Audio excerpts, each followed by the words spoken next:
The redundancy principle. The redundancy principle suggests that you should not use text and narration at the same time. Under certain circumstances, it is okay to use audio narration as well as on-screen text. However, the principle argues that more often than not, you should only use one or the other. As you can see in the slide on the left, there is an image with audio below it. In the image, similar text as recorded by the audio is displayed. On the right, you see an image with no text and audio below it. The image on the right is what the redundancy principle is suggesting is better for learning. The redundancy principle suggests that you should only have on-screen text or narration, because if you have both of them, then the visual part of the brain becomes overloaded. If you have graphics on an e-learning module, then describe them either with on-screen text or audio narration, not both. It is not good to overwhelm your learner. If they are overwhelmed, they might often become frustrated and not take away from the lesson what they should have in the first place. This is just a further example of the redundancy principle.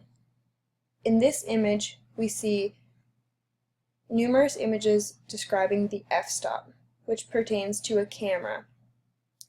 Under the image, there is text. Along the left side of the screen, you will see the audio that would be narrated. Both the text under the image and the audio are similar. This is what is referred to as redundant text.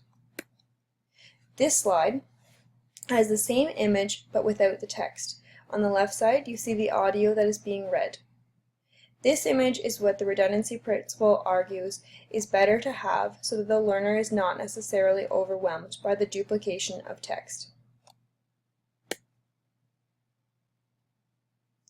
If you are a WBLT user, you should often think about the target audience that you will be working with, what your subject matter is, and possibly a timeline for what you might need to complete the course that you are designing.